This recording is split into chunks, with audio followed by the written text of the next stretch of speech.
சீமான் அப்பா அப்பான்னு கூப்பிட ஆரம்பிச்சு எல்லாரும் என்ன அப்பாங்கிறானுங்க, எனக்கு கிழவன் ஆக்கிட்டானுங்க அப்படி. சேர்ல உட்கார போய் ஏதோ ஒரு தடுமாறி கீழே விழுந்துட்டு மாசிவ் அட்டாக்குங்க. சீமான் மேல அண்ணாக்கு பிரியம் ஜாஸ்தி தான். இறந்துட்டு என்னோட உடலை வந்து ஆமா, சீமான் கிட்ட ஒப்படைக்கணும். அண்ணன் இறந்தப்போ ரகுவும் மொட்டை அடிக்கல, எதுவும் பண்ணிக்கலாம். அன்னைக்கு அதெல்லாம் ஆசைப்படுவாங்க. அதனால அண்ணி இறந்தப்போ ரகு நாங்க கேட்டோம். சம்பாத்தியம் இதெல்லாம் இன்னும் கொஞ்சம் வருஷம் தான் நான் இதை பண்ண போறேன். இனி வந்து நான் எனக்கான ஒரு வாழ்க்கை வாழ போறேன். அந்த மாதிரி ஒரு வாழ்க்கை வாழணும்னு ஆசைப்பட்டார். நிறைய ஸ்மோக் பண்ணுவாரு. தண்ணி அடிச்சிட்டா ப்ளூ ஸ்டாக் பண்ணுவாங்க. இவர் எல்லாத்துலயும் கரெக்டா இருப்பாருங்க. பெருசா ஹெல்த் கான்சியஸ் இல்ல அண்ணாக்கு. எங்க குடும்பத்துக்கே இல்லைன்னு வச்சுக்கோங்க. அந்த சீன் ஒரே டேக்ல பண்ணாராம். பண்ணோடனே சிவாஜி அப்பா வந்து கூப்பிட்டு அண்ணனை கட்டி பிடிச்சிட்டு, கமலா செல்வராஜ் அவங்க தான் என்னோட டாக்டர், அவங்க கிட்ட போயிருந்தப்போ எப்படி உங்க அண்ணன் இந்த சீன் இப்படி பண்ணாரா, காதலா மட்டும் பண்ணலன்னு நினைக்கிறேன். அண்ணா டைரக்டர்னால பாரதிராஜா சார் வந்து அதுல நடிக்கூடாதுன்னு சொல்லிட்டாரு போல. எம்எஸ் விஸ்வநாதன் நடிச்சிருப்பாருங்க மாமனாரா. அந்த கேரக்டர் அண்ணா பண்ண வேண்டியது. எல்லாருமே ஹால்ல பெட் போட்டு படுத்துருவோங்க லைனா. ஏன்னா தனித்தனியா ரூம்ல போனா அது அவருக்கு பிடிக்காதுங்க. உங்க பொன்னான சேமிப்புக்கு பொன்னான சலுகை. தங்கமயிலின் ஆடி கொண்டாட்டத்தில் சேதாரத்திற்கு 75% வரை தள்ளுபடி. இன்றைய தங்கமயிலுக்கு வாங்க. அவருடைய அசிஸ்டன்ஸ் நிறைய பேர், இப்ப விக்ரமன் சார், சுந்தர் சார், சீமானன், எல்லாருமே செல்வபாரதி அவர்கள், ஆர்கே செல்வமணி, எல்லாருமே சொல்றேன். இவங்க அவங்களோட படங்களையும் தொடர்ந்து அவர் வந்து இன்னும் சொல்ல போனா குறிப்பிட்டு சொன்னா சுந்தர் சி சார் வந்து நிறைய படங்கள் யூஸ் பண்ணிருக்காங்க. ஏகப்பட்ட படங்கள் நடிச்சிருந்தாலும் உள்ள தெளித்தா வந்து அவரோட படங்கள் ரொம்ப முக்கியமான ஒரு படம். கரெக்ட். ஏன்னா வந்து அவர் காம்பினேஷன் மாதிரி ஒரு பக்கம் கவுண்டமணி சார், ஒரு பக்கம் இவர் டபுள் ஆக்ஷன் வர செந்திலன், சரியான கார்த்திக் சார் மாதிரி ரொம்ப லூட்டியா இருக்கு. கார்த்திக் சாரும் அண்ணனும் அந்த அலைகள் இதுல இருந்து அவங்களுக்குள்ள நல்ல ஒரு பாண்டிங் இருக்கும் ரெண்டு பேரும். அதெல்லாம் அப்படியே எல்லாம் சேர்ந்து அந்த கலவையா எல்லாம் அந்த படம் டெம்போல வச்சு கிடைச்சிருக்கோம். பார்த்து வரும்போது அந்த தாடி சேவ் பண்ணி ஒரு 50 ரூபா சேர்த்து தாடியை சேவ் பண்ணி கூட்டுவாங்க. என்ன இனி எல்லாம் அந்த மாதிரி எல்லாம் கிடைக்காது இல்லைங்களா? அந்த செட் ஆஃப் பீப்புள்ஸ் ரொம்ப ரேர். ஏன்னா இப்ப அதுல ஒரு வேரியேஷன் காட்டியிருப்பாங்க. இப்ப அண்ணன் தம்பியா இருக்கும்போது தம்பி வந்து அந்த ஒரு ஜெயில இருந்து வந்தாலும் இங்கிலீஷ் பேசிற மாதிரி ஸ்டைலிஷான இங்கிலீஷ் பேசுற வில்லனா இருப்பாரு அதுல எல்லாமே. ஆக்சுவலா அண்ணா இந்த படத்துல எல்லாம் காமெடி பண்றது அந்த மாதிரி எல்லாம் வீட்டுல எல்லாம் பிஹேவ் பண்ணவே மாட்டாங்க. அந்த மாதிரி சும்மா எப்பாவது ஒரு சின்ன கிண்டல் அடிக்கிறது அதோட இருக்குமோ ஒழிஞ்சு ரொம்ப இப்படி இதெல்லாம் பேச மாட்டாங்க. ரொம்ப நார்மலா தான் இருப்பாங்க ரொம்ப. அதனாலயே எங்களுக்கு வந்து ரொம்ப அந்த சினிமாக்காரன் அந்த ஃபீலே வராது எங்க யாருக்குமே. ரொம்ப நார்மலா சாதாரணமா தான் இருப்பாங்க. எல்லாரும் பசங்க பிள்ளைங்க எல்லார்கிட்டயுமே அப்படிதான் நார்மலா இருப்பாரு. எல்லாருமே ஹால்ல பெட் போட்டு படுத்துருவோங்க லைனா. ஹால ஏசியை போட்டு விட்டு, ஏன்னா தனித்தனியா ரூம்ல போனா அது அவருக்கு பிடிக்காதுங்க. எல்லாரும் ஒன்னா இருக்கலாம். ஆனா நீங்க பேசிட்டு இருங்க. நான் சொன்னேன், நாங்க பேசிட்டு இருக்கோம், நீ எப்ப பார்த்தாலும் படிச்சுட்டு தானே உட்காந்துருக்க அப்படின்னா, நான் படிக்கிறேம்மா, நீங்க பேசுறது கேட்டுதான் படிக்கிறேன், நீங்க பேசுங்க அப்படிம்பாரு. அவ்வை சண்முகி, கமல் சார் சொன்னீங்கல்ல, அவர் டேட்டா வாங்கிட்டு வாங்க, நான் வந்து நான் பண்றேன். எனக்கு தெரிஞ்சு அவங்க அவ்வை சண்முகில 2 பேருமே அது காம்பினேஷனே வந்து ஆக்சுவலா கமல் சாருக்கு வந்து அண்ணாவை ரொம்ப பிடிக்கும்னு சொல்லி மைக்கேல் மெதலாட்சில பாட்டி கேரக்டர்ல வருவாங்கல்ல ஒரு அம்மா, அவங்க ஒரு தடவை ஷூட்டிங்ல நானு அண்ணி அவங்க எல்லாம் இருந்தோம். அப்போ சொல்லிட்டு இருந்தாங்க, கமலுக்கு வந்து மணி ரொம்ப பிடிக்கும், எல்லா படத்துலயும் அதனாலதான் யூஸ் பண்றாப்ல, அவருக்கு ரொம்ப பிடிக்கும் மணிய, எங்கிட்ட சொல்லிட்டே இருப்பாப்ல, ஒரு எந்த கேரக்டர் கொடுத்தாலும் அஸ்திடுறாரு அப்படின்னு சொல்லி சொல்லுவாப்ல அப்படின்னு சொல்லி. மணிவண்ணன் சாருக்குமே கமல் சாரோட ஆக்டிங் ரொம்ப பிடிக்கும். அண்ணாக்கு ரொம்ப பிடிக்குங்க. அவர் ஆக்டிங் யாருக்கும் பிடிக்காம இருக்குங்க, எல்லாருக்கும் பிடிக்கும். அவ்வை சண்முகி உங்களுக்கு எவ்வளவு பிடிக்கும்?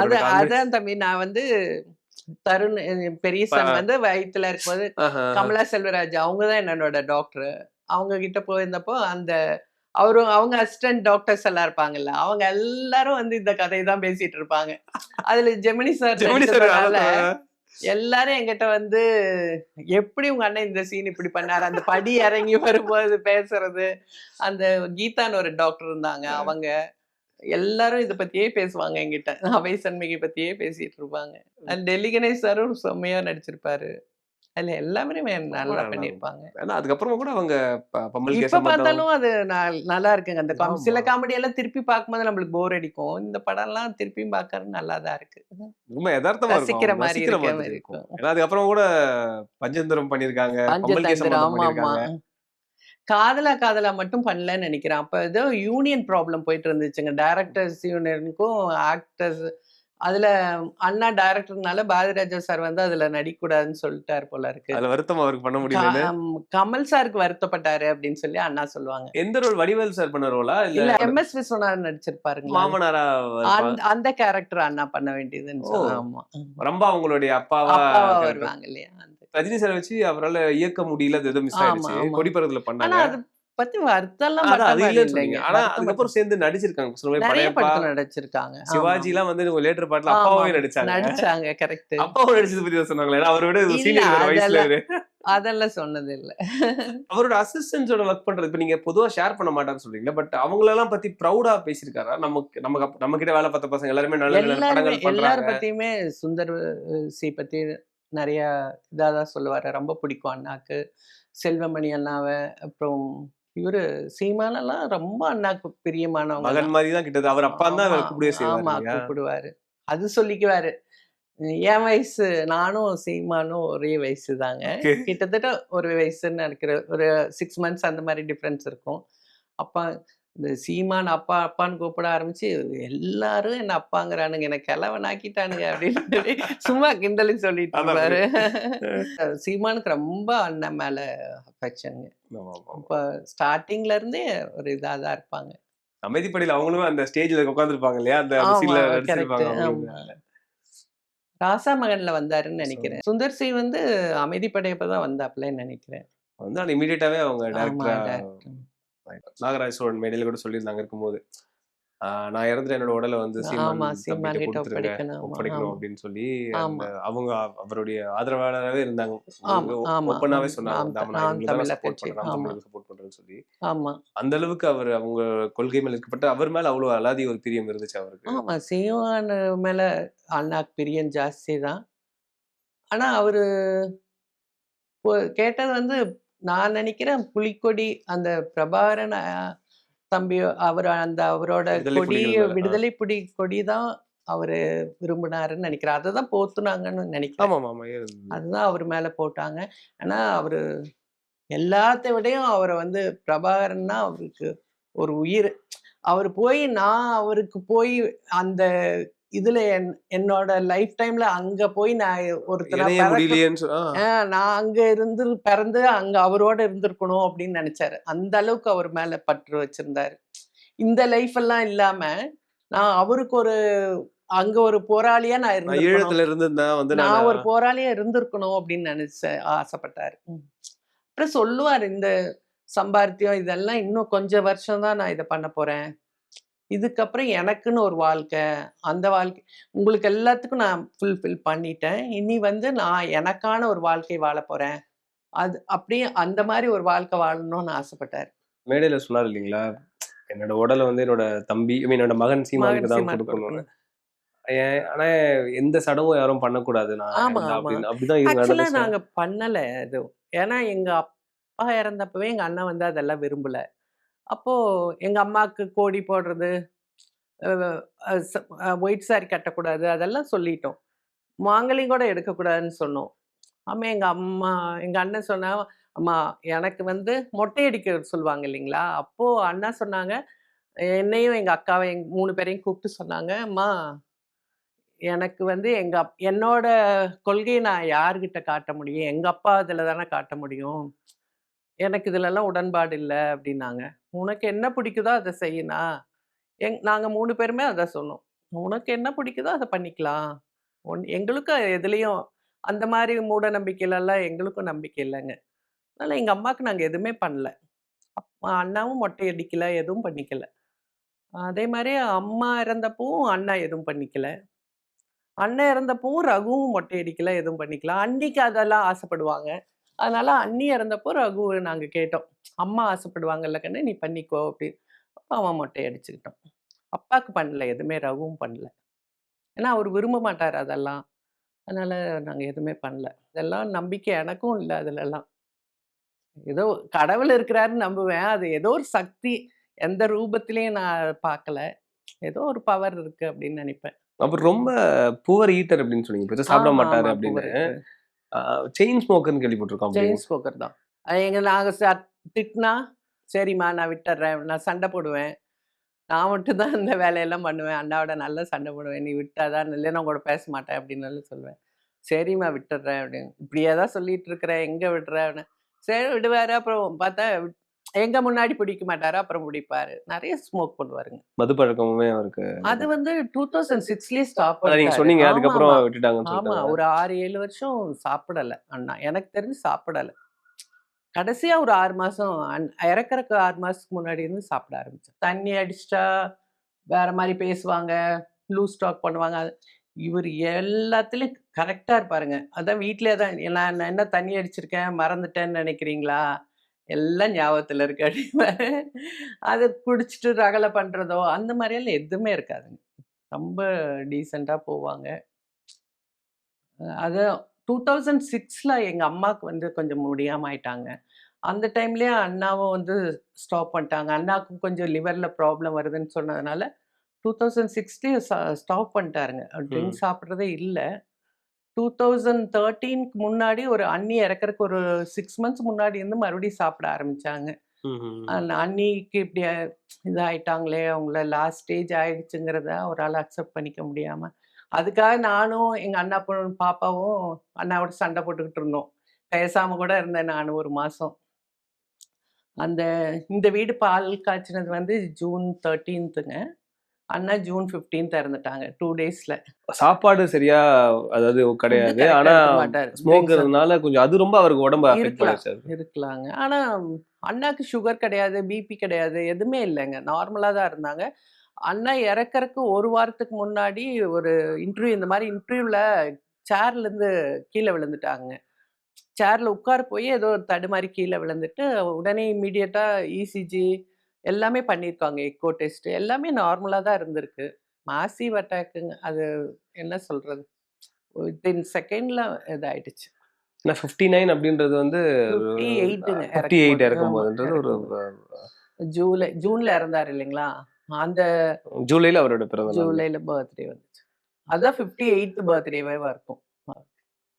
அது நிச்சயமா ஏன்னா உடம்ப அவர் சரியா பாத்துக்கல. இல்லன்னா இன்னும் ரொம்ப வருஷம் இருந்திருப்பாரு ஆமா. அப்படின்ற. என்ன எக்ஸர்சைஸ் எல்லாம் பண்ண மாட்டாருங்க. மத்தபடி பெருசா ஹெல்த் கான்ஷியஸ் இல்ல அண்ணாக்கு.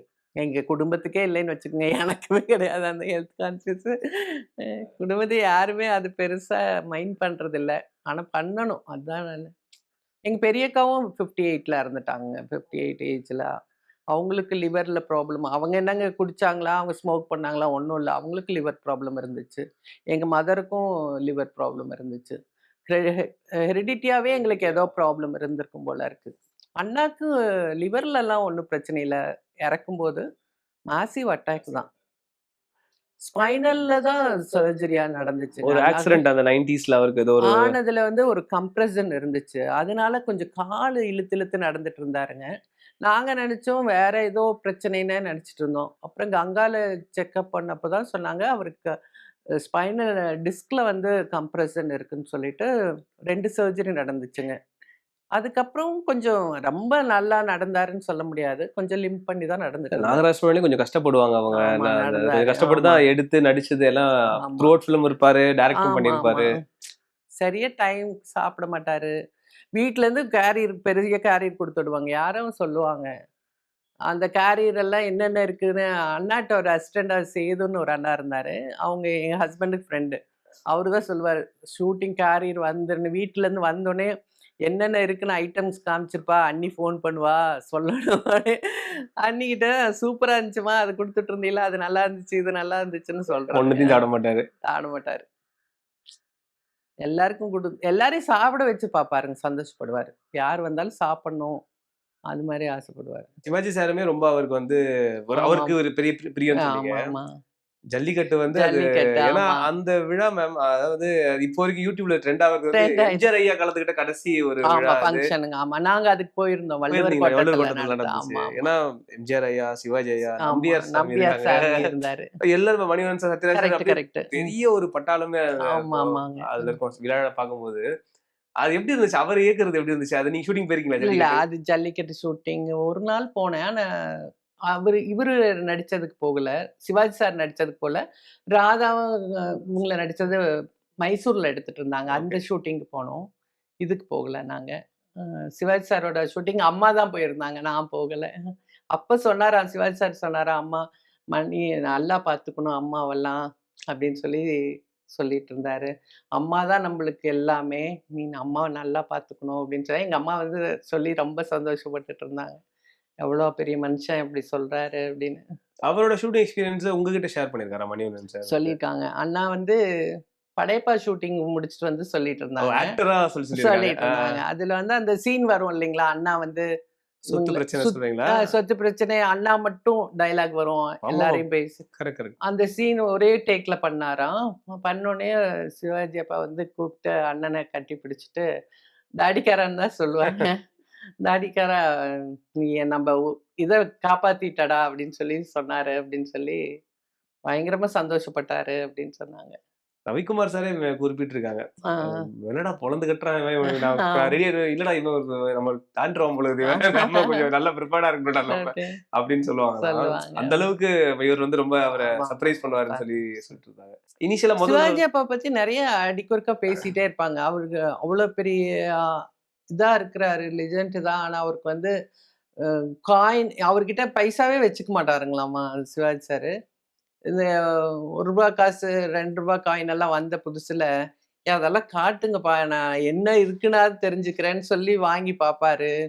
அந்த மாரி சொல்லுவாங்க. அந்த அவங்க தோட்டத்துலேருந்து பலாப்பழம் கொண்டு வந்தா, அவ்வளோ பெரிய பலாப்பழம் சைஸ் அவ்வளோ பெருசா இருக்கும்.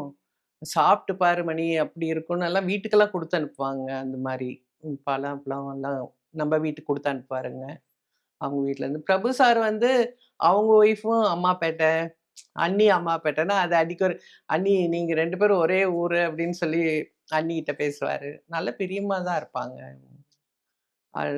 இவரு அப்பா இறந்தப்போ நாங்க வீட்டுக்கு நானும் அண்ணி போனப்போ கூட, கமலம்மா வந்து உள்ள போய் நாங்க அவங்கள பார்த்து பேசிட்டுலாம் வந்தோம். அம்மா அவ்வளோ இதா பேசுவாங்க. நல்லா அன்பா இருப்பாங்க. பிரபு சார் எங்க பார்த்தாலுமே எல்லார்கிட்டயும் ரொம்ப அன்பா பழகுவாரு. பிரபு சாரோடய நிறைய படங்கள் பண்ணிருக்காங்க. ஆமா. பொன்மனம்லாம் வந்து ஒரு மாதிரி டிஃபரெண்டா அந்த காலனி கரெக்ட். ஓனரா வருவாரு. ஆமா, ஆமா. ஜாலியா இருக்கிற மாதிரியே இருக்கும். இருக்கும். அதுல கூட வந்து அதாவது தன்னோட படங்கள்ல அந்த சமத்துவத்தை வந்து எப்பவுமே சொல்லிட்டே இருப்பாங்க. அது ரொம்ப பிடிச்சது. எப்பயுமே அவங்களை ட்ரைனேஜ் கிளீன் பண்றதுக்கு உள்ள போகும்போது கொல்ல பக்கமா போகணும்னு ஏன் போனோம் நேத்து நான் தான் கிளீன் பண்ணேன் அப்படின்னு அனுப்பி அப்படின்னு சொல்லிட்டு வளர்ந்து கட்டியிருப்பாரு அந்த படத்துல கூட. அது அது இயல்புல இருக்கிறது. இயல்புலயே இருக்கிறதாங்க அவர்கிட்ட. தன்னோட சினிமாலையும் சரி அவரு இல்ல அப்பா கூட அதே மாதிரிதான். அப்பாவும் கூட எங்களை அந்த மாதிரிதான் வளர்த்துனாங்க. அப்பா கூட அந்த ஜாதி வேற்றுமை பார்க்க கூடாது, அந்த தொழிலை வச்சு அவங்களுக்கு மரியாதை கொடுக்கறது அதெல்லாம் அப்பாவும் இது பண்ணிக்கிறது. அப்பா கிட்ட இருந்து வந்ததுதான் அண்ணனுக்கும் அது நிறைய இருக்கு. தன்னோட படங்கள்லயும் சரி அரசியல் புரிதலுமே சரி எப்பவுமே வந்து மக்களுக்கான நலன் பத்தியும் சமத்துவத்தை பத்தி எப்பவுமே தொடர்ந்து அவங்க பண்ணிட்டே இருப்பாங்க. சொன்னீங்க அப்பா கிட்ட இருந்து வந்ததுன்னு. சோ வீட்டுல அடிப்படையில அது இருக்கும். இருக்கும்போதுமே வீட்டுல எல்லாரும் அப்படிதான் நடத்துவாங்க. அப்படிதான் நடத்துவாங்க. அண்ணாவோட டிரைவர் யாரா இருந்தாலுமே வந்து டேபிள்ல தான் உட்காந்து சாப்பிடணும். அந்த மாதிரி கீழே உட்காந்து சாப்பிட்றதெல்லாம் அந்த ஒவ்வொரு வீட்டுல பண்ணுவாங்க இல்லைங்களா, வேலையில செய்யறவங்கள. அந்த மாதிரி எல்லாம் நம்ம வீட்டுல கிடையவே கிடையாது. வேலைக்காரங்கள கொல்ல பக்கமா வாங்க அதெல்லாம் நம்ம வீட்டுல கிடையவே. நான் சின்ன பிறந்தேன் நம்ம வீட்டுல வேலை செய்யற அக்கான்னு தான் நாங்க எல்லாருமே. இப்போ அண்ணா பொண்ணு பையன் எல்லாமே அக்கா ஆண்டி அப்படிதான் கூப்பிடுவாங்க. ஜோதி ரகுமே அந்த மாதிரிதான். அந்த வளர்ப்பே அப்படிதாங்க எல்லாருக்குமே. உங்கள் அபிமான தங்கமயிலில் ஆனந்தம் பொங்கும் பொன்னான ஆடி கொண்டாட்டம். நீங்கள் வாங்கும் தங்க நகைகளுக்கு 25% முதல் 75% வரை தள்ளுபடி. இச்சலுகை ஆகஸ்ட் 16 வரை மட்டுமே. தங்கம் வாங்க தங்கமயிலுக்கு வாங்க.